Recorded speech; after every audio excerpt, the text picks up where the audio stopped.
tahun 2018 itu saya jatuh, kepleset. Halo? Saya kepleset.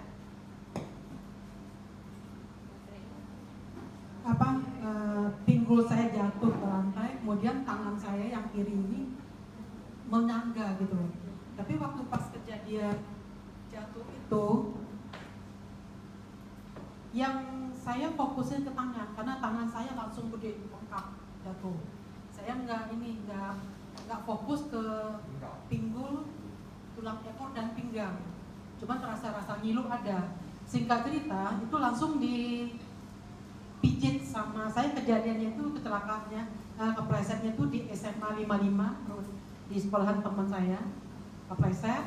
Kemudian dibantu sama guru olahraga, tangan saya dilihat, diperiksa, katanya Bu tidak ada yang patah Bu, katanya, cuman ya keseleo aja. Tapi tangan saya udah gede, di pergelangan tangan saya udah gede, udah keriting gitu ya.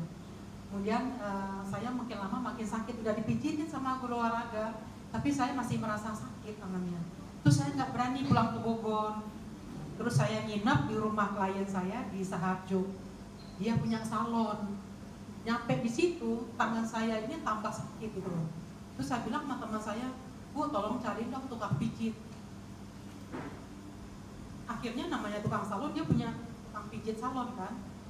Karena saya lupa sama guru olahraga dan pesan Ibu jangan dipijit lagi ya katanya. Tapi karena ini merasa nyeri, jadi saya nginep di rumah teman itu, datang jam 8 tukang salonnya datang, tukang salon bagian pijit, saya dipijit tangannya. Ya, sampai saya teriak setinggi langit gitu ya, sampai di mana, "Bu jangan teriak," kata gitu.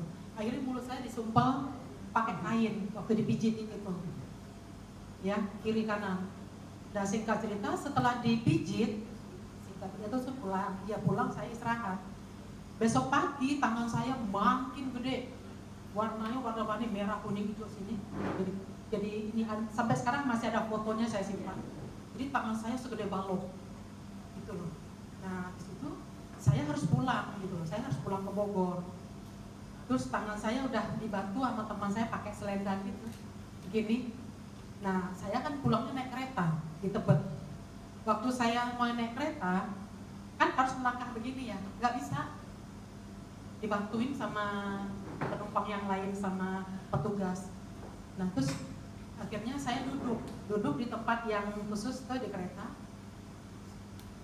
Terus pinggul saya ini udah berasa nyeri, tapi saya nggak fokus saya ke tangan ini. Nah singkat cerita, nyampe di Bogor, saya sampai di rumah, saya minta antarin nama anak saya ke rumah sakit. Saya coba pakai BPJS, saya punya BPJS tapi nggak pernah pakai, mau nyoba nih. Pergi saya ke rumah sakit Mulia untuk ngecek tangan saya ini. Ditanya Ibu pakai apa, pakai BPJS, cuekin, ya cuekin. Saya padahal udah di ruang UGD.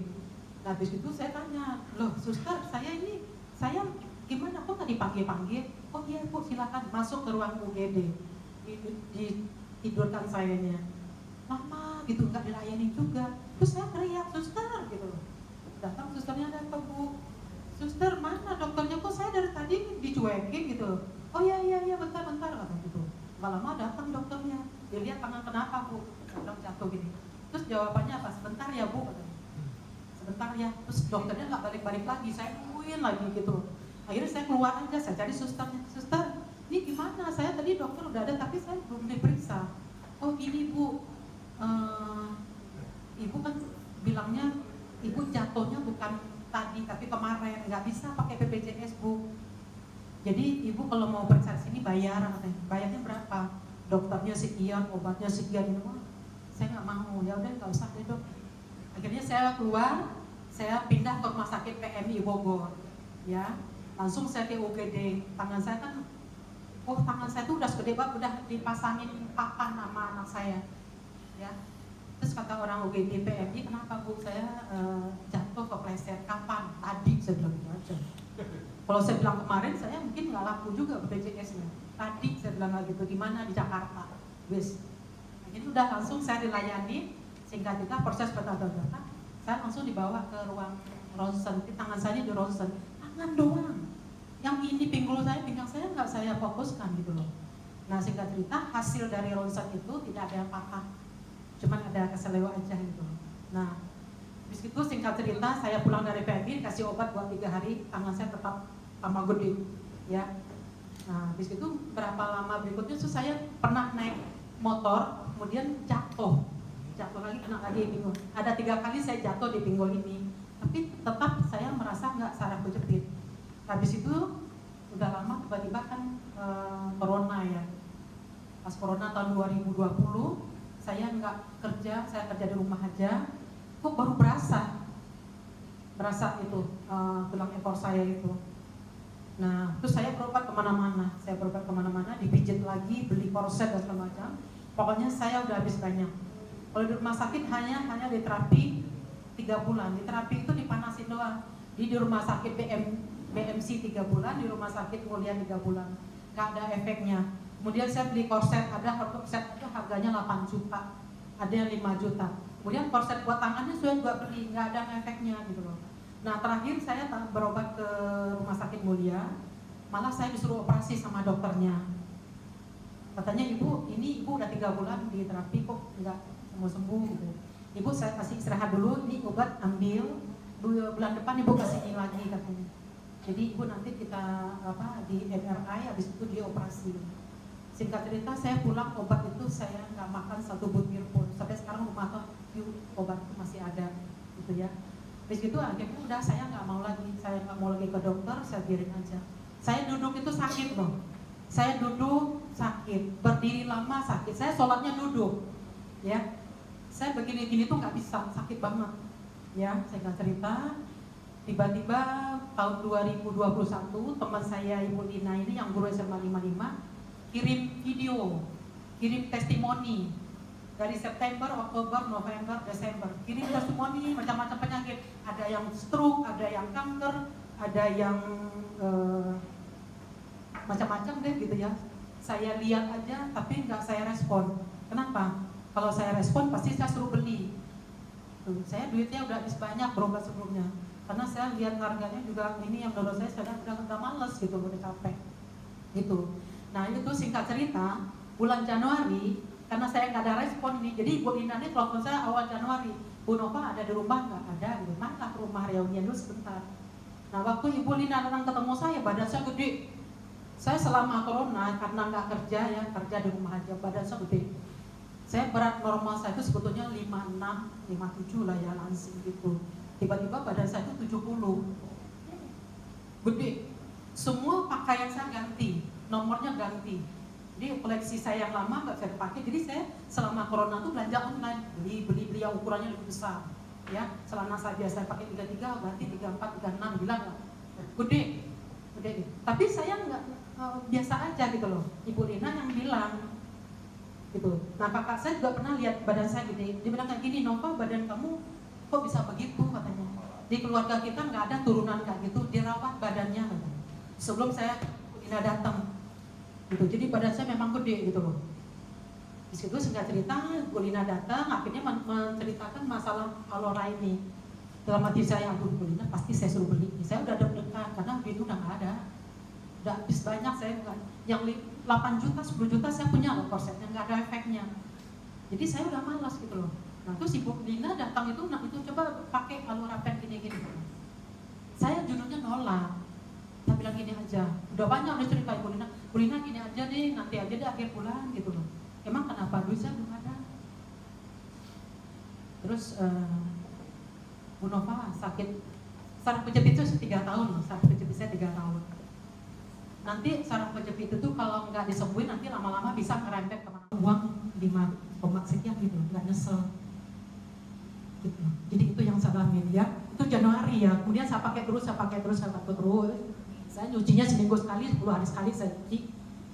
Bener nggak bau. Saya pakainya itu benar-benar kayaknya badan kita tuh dipegang. Saya karena badan saya gede, saya ngambil ukurannya tuh 4 XL. Saya bilang, saya marah sama Bu Lina, masa 4 XL gede banget? Karena yang paling gede 5 XL. Berarti saya gemuk dong. Saya agak tersinggung dibilang itu, Bu Nova gede katanya gitu. Ya saya ambil meteran, benar Bu Nova jangan ngambil 3 XL, 4 XL aja. Ya Allah Bu gede banget ya Bu saya ya gitu. Emang sih Pak kayak gitu ya. Kemana-mana Pak penuh, semuanya penuh pokoknya dah gede dah. Terus akhirnya saya pakai, saya tanpa saya sadari sebetulnya saya punya riwayat penyakit yang lain, tapi saya nggak fokus, saya fokus ke saraf kejepit ya. Nah tanpa saya sadari sekitar bulan Juni 2022 saya di pergelangan tangan kiri ini ada bekas operasi namanya tumor jinak, bahasa kedokterannya ganglion ya. Udah pernah nih ada bekas jahitannya. Tiba-tiba memang tumbuh lagi. Jadi waktu Ibu Lina datang ke rumah saya nawarin lagi gitu, saya nggak fokus ke tumor, saya fokusnya ke saraf kejepit. Jadi ada benjolan di bekas operasi di sini, setengah bakso gitu gini kelihatan ya. Terus saya juga punya riwayat sinusitis dari tahun 95. Ini dioperasi tahun 95, sinusitis saya juga tahun 95. Jadi sinusitis itu pantangannya jangan minum yang dingin, jangan stres, jangan kena debu. Semua pantangan itu saya langgar terus gitu loh. Kenapa? Saya langgar aja gitu. Nah tapi ya itu, kalau saya udah ngomong berapa menit nih, Bapak Ibu nggak pernah dengar saya gitu kan, kayak orang yang bosan. Biasanya saya telepon sama teman atau saya ketemu dengan teman ngobrol tuh kayak orang, saya minta maaf ya saya lagi enak badan, padahal saya sinusitis. Malu sebetulnya, berat. Kalau kita sholat sujud gitu ya, kayaknya kan kepala kita ke rantai itu kayak berat gitu loh. Nah, karena saya pakai Alorapes, waktu Januari saya pakai, bulan Juni baru saya sadar. Pertama saya sadarnya lihat benjolan tangan saya, kok nggak ada ya gitu loh. Dah nggak ada. Demi Allah saya kaget, Allah Akbar gitu. Ya Allah, untung saya nggak jadi operasi gitu loh. Udah nggak ada. Terus saya pikir ini kenapa ya gitu. Karena sarung kaos kaki yang saya beli itu malam-malam saya pakein. Bu Lina yang suruh, Bu Nova coba aja. Karena tangan saya kiri kanan juga ada bekas saraf kejepit yang ini yang lebih parah, saya pakai setiap malam gitu loh. Nah, terus setelah bulan Juni saya sadar ini saya nggak ada. Pas ini nggak sadar, terus saya ingat saya coba, ternyata saya sinusitis saya hilang. Benar sampai dan ini, ya Allah ini bukti nyata. Jadi ini bukan rekayasa. Saya nggak nyesel keluarin uang 5,5 juta tuh nggak nyesel. Malah pengen beli lagi, belum mau pesan lagi nih ceritanya. Ya, jadi badan saya, pakaian saya yang saya beli baru-baru di online, yang celana saya ukuran 34, 35, 36, itu saya pakai longgar. Saya simpan lagi, saya keluarin lagi, kalau si saya yang lama, yang kecil-kecil gitu, saya pakai bisa. Gitu, semua pokoknya pakaian dalam saya semua ganti nomor.